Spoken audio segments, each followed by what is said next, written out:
How to connect Phantom Wallet to BullX Neo. So hello guys and welcome back to today's video. So what we're going to do is we're going to basically just go to our wallet manager over here on the left side. And over here we have two options over here. So we have Solana wallets and withdraw wallets. So we could easily add some Solana wallets over here, but that's a different thing. But for us, we could go over here in the withdraw wallet and click on add wallets over here.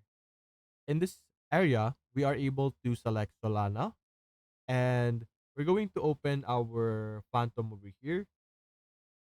You can see, and we're going to get our account code. So over here, we want a new withdraw. So we're going to click on receive since we will be sending money from BullX to Phantom Wallet. And we're just going to copy our code for Solana over here, put it there, and then type Phantom Wallet over here or whatever wallet name you want to give it a name to. After that, click on add wallet. And as you can see, a new wallet has been added into our BullX Neo.